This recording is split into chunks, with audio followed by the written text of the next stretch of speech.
चलो विद्यार्थी मित्रों 11 साइंस में चैप्टर नंबर 8 गुरुत्वाकर्षण नी अंदर पृथ्वीना गुरुत्व प्रवेगनी चर्चा करवानी छे। आपणे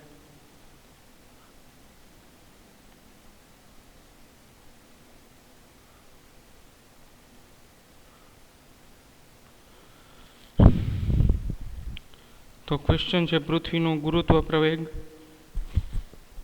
નું સમીકરણ મેળવો।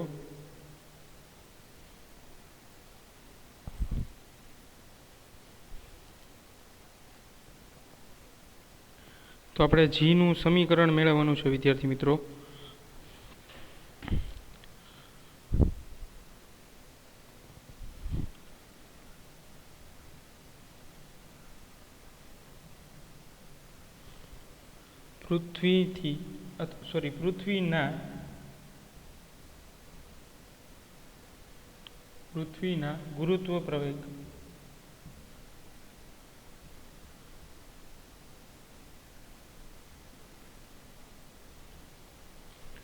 પૃથ્વીના ગુરુત્વ પ્રવેગ નું સમીકરણ મેળવો।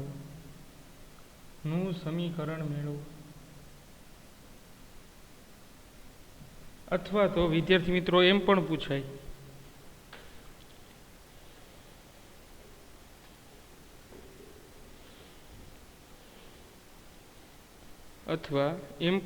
વિદ્યાર્થી મિત્રો પૃથ્વીના ગુરુત્વથી ઉદ્ભવતા ઓર આમ પણ પૂછાય પૃથ્વીના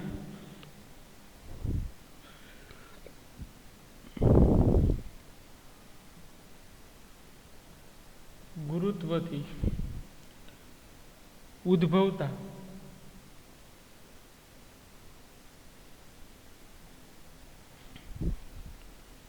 પ્રવેગનું સમીકરણ મેળવો।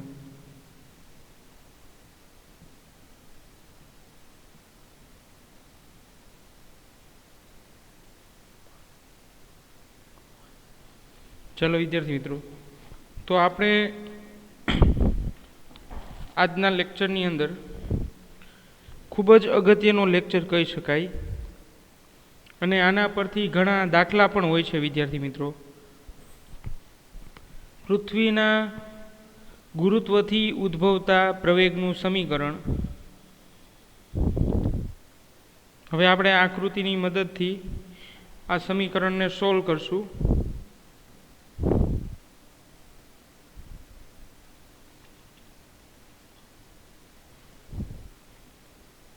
આ પૃથ્વી છે વિદ્યાર્થી મિત્રો, આ સ્મોલ આર ત્રિજ્યા, આ પૃથ્વીની સપાટી લઈએ કહી શકાય।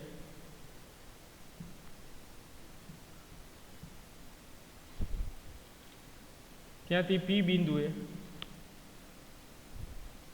અને આ છે એ ત્રિજ્યા થઈ ગઈ પૃથ્વીની R E, radius of earth R E, અને આ ડિસ્ટન્સ થઈ ગયું સ્મોલ ડી।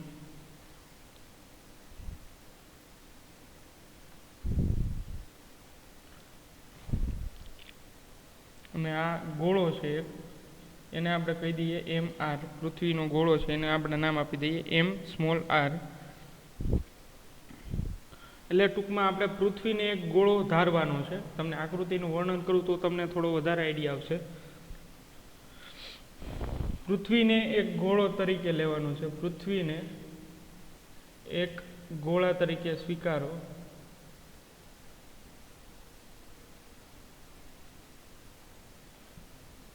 પૃથ્વીને એક ગોળા તરીકે સ્વીકારો।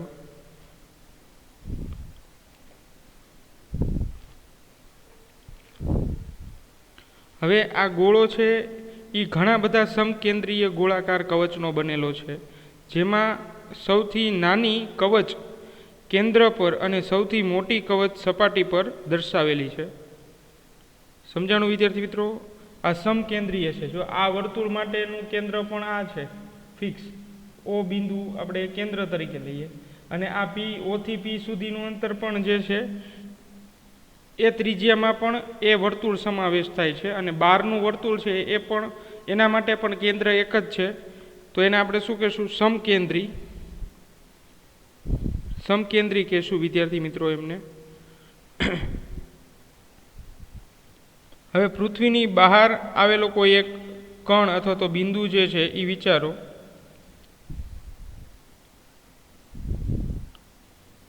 અને આ રીતે આપણે જે છે એ એવું કાર્ય કરવાનું છે કે સમગ્ર પૃથ્વીનું દળ તેના કેન્દ્ર પર કેન્દ્રિત થયેલું હોય એવું ગણી શકાય. સમગ્ર પૃથ્વીનું દળ તેના કેન્દ્રમાં સમાયેલું છે એમ ધારી શકાય.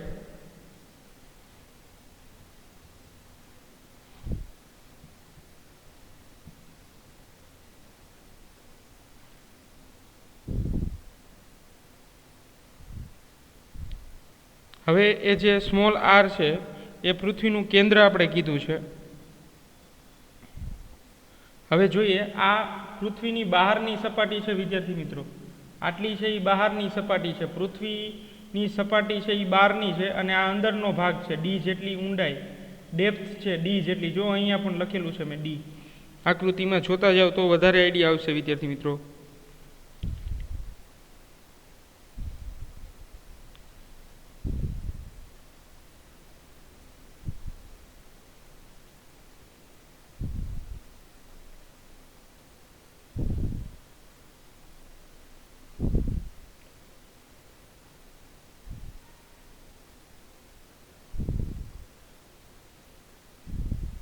ચાલો આકૃતિમાં ધીરે ધીરે ખ્યાલ આવ્યા બાદ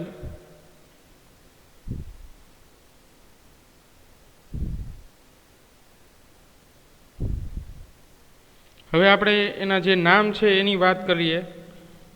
ME એટલે પૃથ્વીનું દળ છે, પૃથ્વીનું કુલ દળ. પછી કેપિટલ RE એટલે છે પૃથ્વીની ત્રિજ્યા, એ છે પૃથ્વીની ત્રિજ્યા. અને ડી છે એ પૃથ્વીની સપાટીથી ઊંડાઈ છે. સ્મોલ ડી એ પૃથ્વીની સપાટીથી ઊંડાઈ.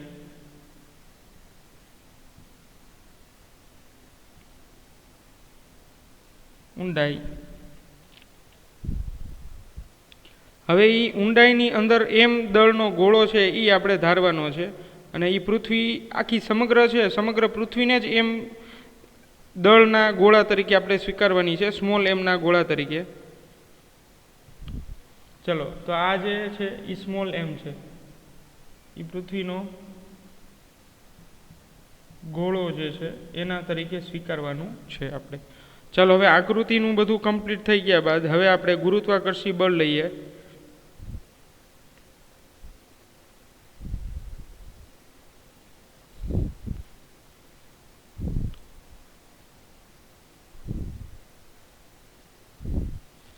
હવે જોઈએ કે પૃથ્વીના કેન્દ્રથી એટલે R less than RE, capital RE, કારણ કે કેપિટલ RE છે એ પૃથ્વીની ત્રિજ્યા છે. સ્મોલ r એ ડી જેટલી ડેપ્થમાં આપણે ઊંડાઈમાં ગયા ત્યારની ત્રિજ્યા છે. જોજો, સમજજો, એને આપણે પૃથ્વીના ગોળા તરીકે ધારેલું છે. અંતરે, કેન્દ્રથી R જેટલા અંતરે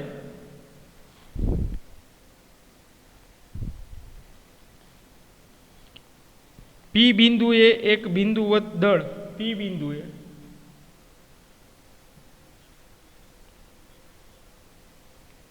બિંદુવત દળ છે કે જેનું દ્રવ્યમાન m છે. જેનું દ્રવ્યમાન સ્મોલ m છે.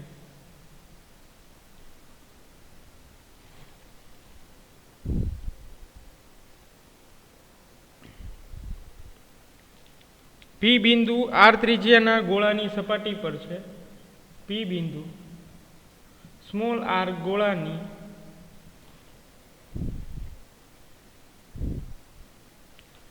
ત્રિજ્યાની સપાટી પર છે.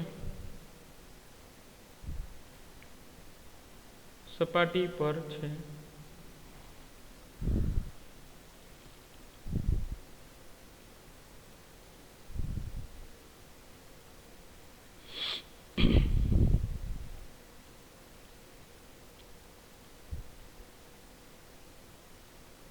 તો હવે જો ન્યૂટનનું બળ જે છે બે દળ ધરાવતા પદાર્થો વચ્ચે, બે દળો એટલે પદાર્થના વચ્ચે ઉદ્ભવતું ગુરુત્વાકર્ષી બળ, ઈ બળ છે એફ, કેપિટલ એફ. હવે બે દળ લેવાના છે વિદ્યાર્થી મિત્રો. આપણે જાણીએ છીએ આ સૂત્ર m1 m2 ના છેદમાં r². તો આ સમીકરણનો જ ઉપયોગ કરવાનો છે, ગુરુત્વાકર્ષી બળનો જ ઉપયોગ કરવાનો છે.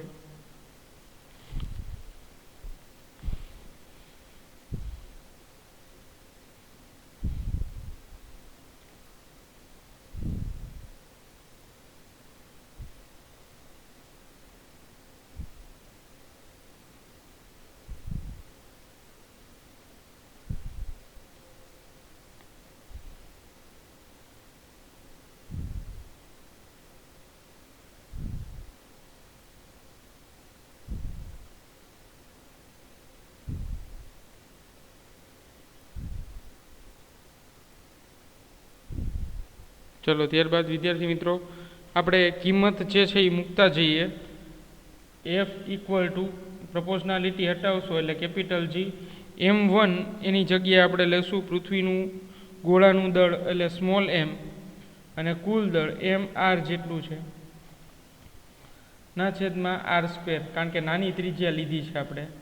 આ અંદરના ગર્ભભાગની ત્રિજ્યા લીધી. જો આકૃતિમાં આ સ્મોલ r જેટલી આટલું જ આ બિંદુએ બળ મેળવવું છે, એટલે આ ડેપ્થ થઈ ગઈ થોડી ઊંડાઈમાં, ત્યાં કેટલું ગુરુત્વ બળ લાગે છે તો કે આટલું. એફ બરાબર કેપિટલ જી સ્મોલ એમ કેપિટલ એમ સ્મોલ આર ના છેદમાં r². તો આને આપણે સમીકરણ નંબર આપી દઈએ 1. હવે વિદ્યાર્થી મિત્રો પૃથ્વીનું દળ, હવે પૃથ્વીનું દળ આપણે કઈ રીતે મેળવશું? જો વિદ્યાર્થી મિત્રો અહીંયા હું તમને સાદી કેલ્ક્યુલેશન કરીને આપું. ટેક્સ્ટબુકમાં ડાયરેક્ટ આપી દીધું છે. પૃથ્વીનું દળ માટે સાદી કેલ્ક્યુલેશન કરવી પડશે. ટેક્સ્ટબુકમાં ડાયરેક્ટ છે એટલે એ માન્ય નહીં ગણાય. પૃથ્વીનું દળ એટલે માસ ઓફ અર્થ me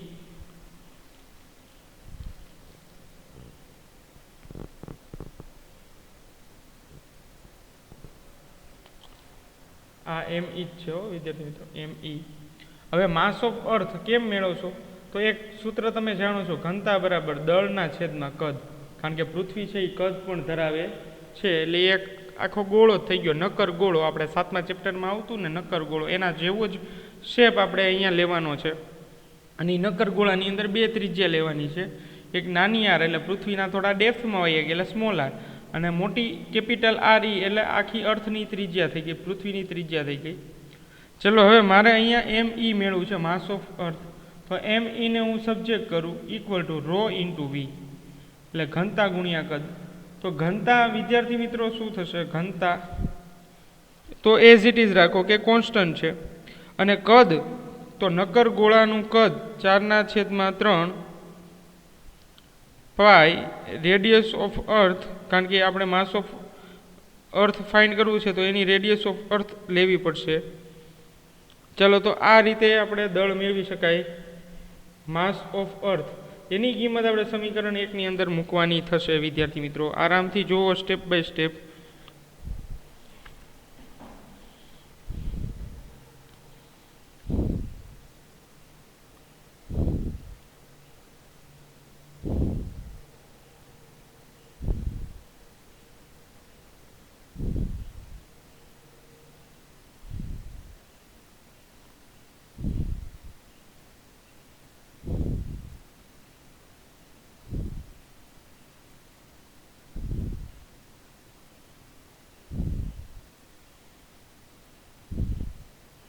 ચાલો વિદ્યાર્થી મિત્રો હવે એની અંદર આપણે વેલ્યુ મૂકીને આગળ જે છે એ જોતા જશું.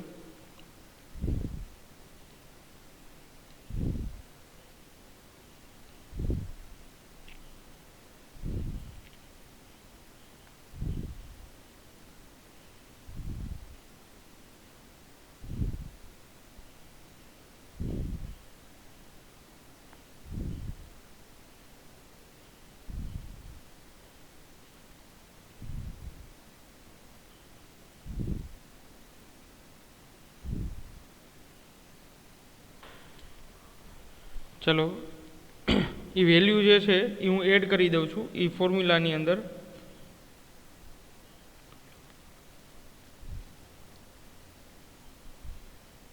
તો એ સમીકરણની અંદર એડ કરીએ તો f ઇક્વલ ટુ શું થશે વિદ્યાર્થી મિત્રો?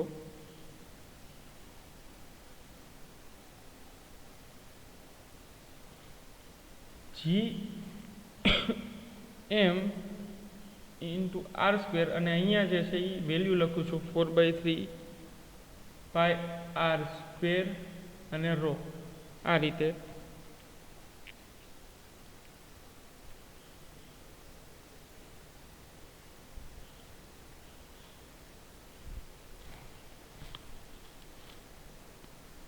અહીંયા વિદ્યાર્થી મિત્રો ઘનતામાં એક નાની મિસ્ટેક છે. અહીંયા આનો ક્યુબ આવશે, 12 નહીં, ફક્ત આરી ક્યુબ જ આવશે, આખાનો ઘન નહીં થાય. ચલો, હા, એ જ એક મિસ્ટેક હતી. ચલો હવે આપણે આગળ જોઈએ. હવે એ વેલ્યુ અહીંયા આપણે મૂકી દઈએ આ સમીકરણની અંદર. તો આ સમીકરણ આવું બનશે, અને આ થઈ ગયું R E, capital R E cube into row.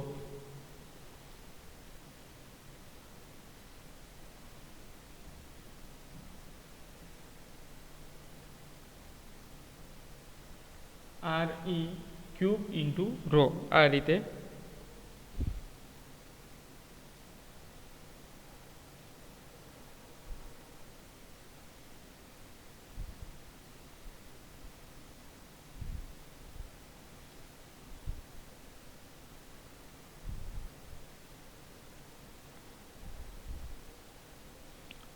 ચાલો હવે આવું પણ લખી શકાય વિદ્યાર્થી મિત્રો, 4/3 પાઈ રો, 4/3 પાઈ રો, અને આરીને હું નીચેની બાજુ મોકલી દઉં, સામેની બાજુ.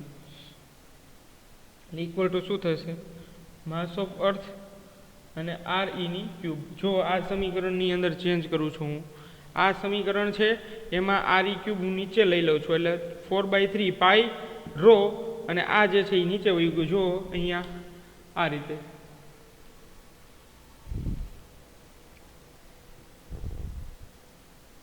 અને સ્મોલ એમ જે છે વિદ્યાર્થી મિત્રો, તો સ્મોલ એમ બરાબર આપણે આવું લખી શકાય. એની ઘનતા શું થશે? 4/3 pi R cube into row.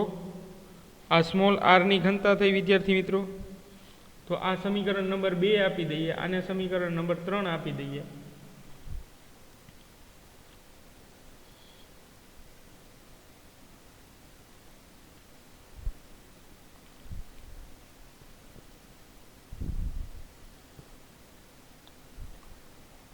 તો સમીકરણ 1 ની અંદર 3 ની કિંમત મૂકતા સમીકરણ 1 માં સમીકરણ 3 ની કિંમત મૂકતા અથવા તો અવેજ કરતા, ચલો શું થશે વિદ્યાર્થી મિત્રો? કિંમત ત્યાં મૂકશું આપણે, તો એ સમીકરણ આવું બનશે, f equal to gm R square 4/3 pi R cube into row.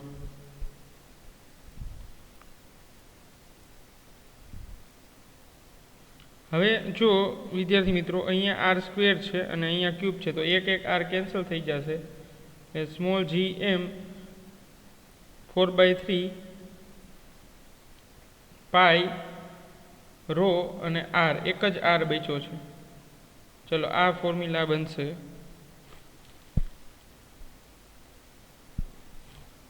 અને આને આપણે સમીકરણ નંબર આપી દઈએ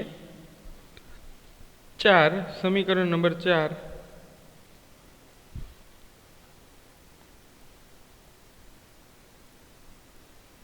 હવે જુઓ, તમને એમ થશે સર આનું આપણે શું કામ છે, તો એ હવે આપણે એડ કરવાનું છે. જુઓ આ સમીકરણ છે એનું જોજો.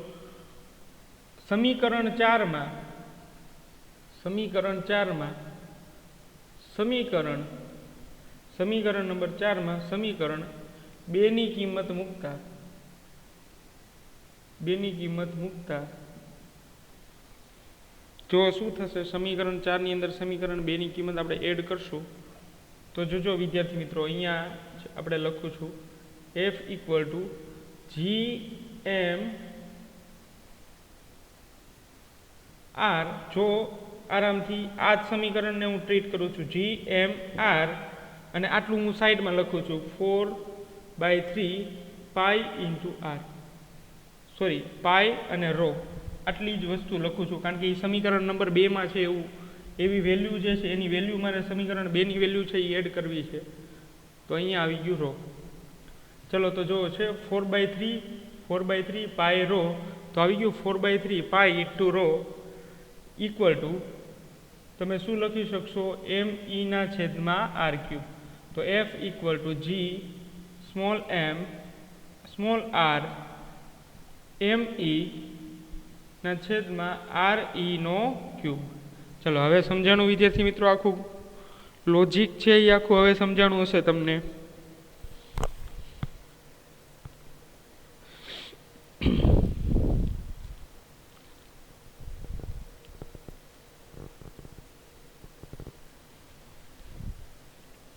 ચલો તો આવું સમીકરણ મળે છે f equal two GME into m/r⁻³ ચલો અને ઇન્ટુ r.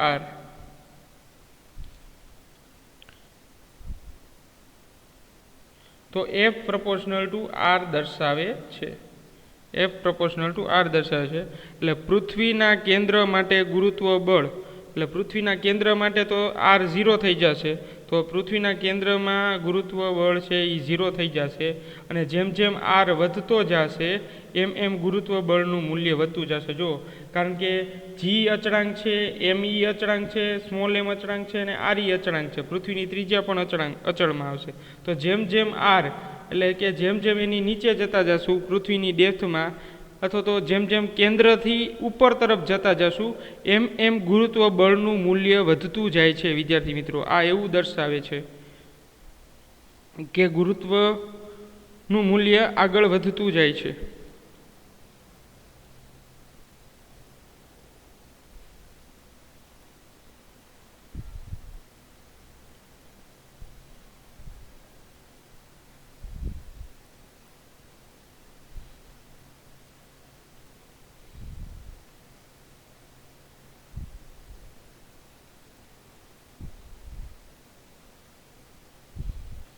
ચલો આરામથી જુઓ વિદ્યાર્થી મિત્રો.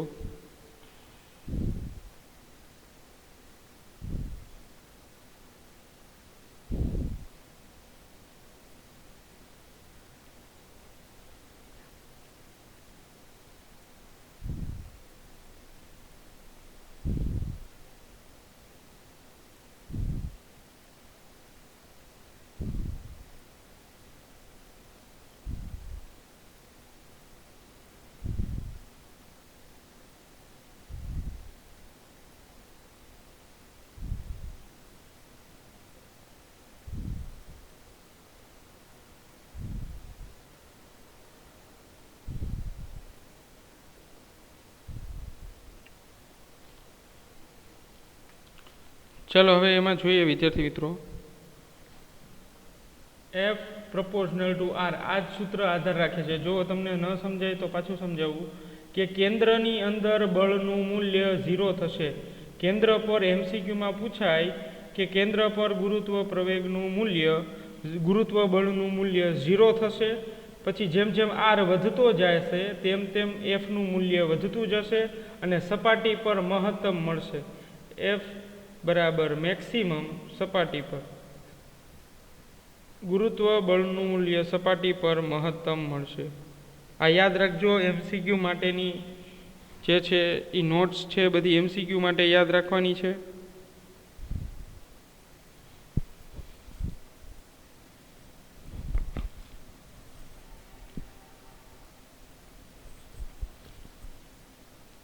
હવે વિદ્યાર્થી મિત્રો એફ ઇક્વલ ટુ આપણે આવું પણ લખી શકાય એમ ઇન્ટુ જી, અને એક સમીકરણ આપણી પાસે ઓલરેડી છે F equal to G M E upon M into R ઈ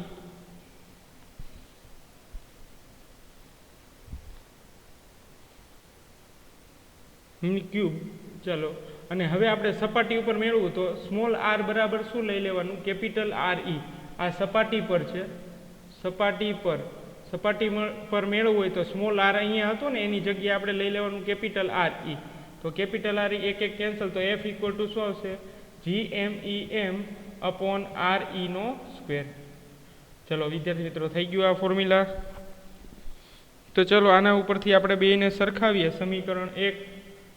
સમીકરણ છેલ્લે ક્યાં સુધી આપ્યા હતા નામ આપણે? ચલો 4. તો આને સમીકરણ નંબર આપી દઈએ 5, અને આ સમીકરણ નંબર થઈ ગયું 6.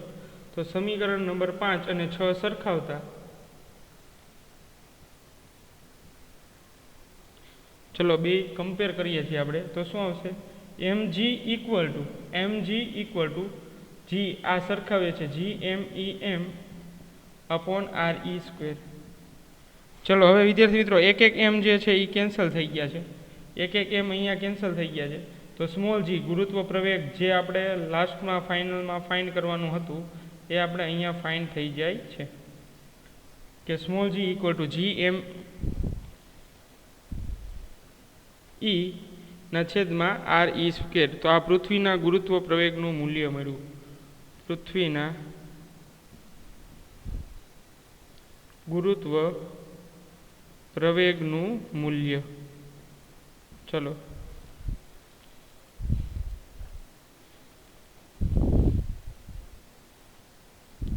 તો જુઓ વિદ્યાર્થી મિત્રો, આના ઉપરથી જ આપણે અત્યાર સુધી આપણે ચેપ્ટર નંબર 3, 4, 5માં બધે આપણે ગુરુત્વ પ્રવેગની વાત હતી.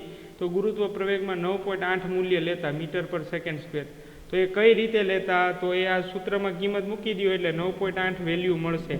ચાલો, આ મેઇન સૂત્ર છે વિદ્યાર્થી મિત્રો ગુરુત્વ પ્રવેગનું. કઈ રીતે ગુરુત્વ પ્રવેગની વેલ્યુ મળે છે એ આ સૂત્ર ઉપરથી તમે મેળવી શકો વિદ્યાર્થી મિત્રો. જો હું તમને શીખવાડી દઉં, તમે ઘરેથી એ વર્ક કરી લેજો. G equal to M E into G, small G equal to capital G M E ના છેદમાં આર ઈ નો સ્ક્વેર.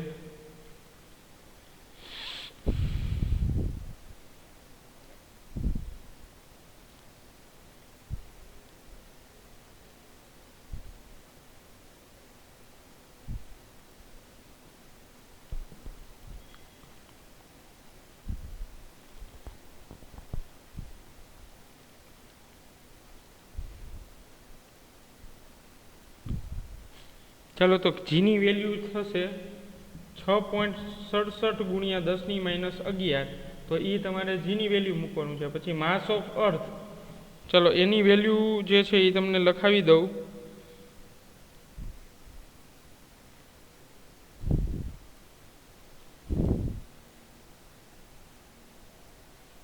ચલો વિદ્યાર્થી મિત્રો, તો માસ ઓફ અર્થ તમારે લેવાનું છે 6 ગુણ્યા 10⁻24 કિલોગ્રામ.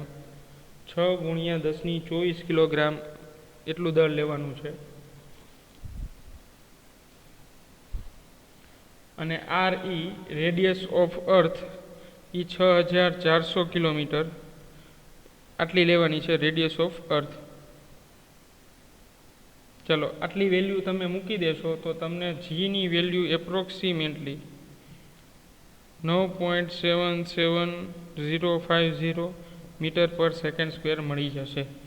ચાલો, તો આ રીતે પૃથ્વીનો ગુરુત્વ પ્રવેગ ફાઇન્ડ થાય, અને આપણે એપ્રોક્સિમેટલી લઈએ છીએ 9.8 મીટર પર સેકન્ડ સ્ક્વેર.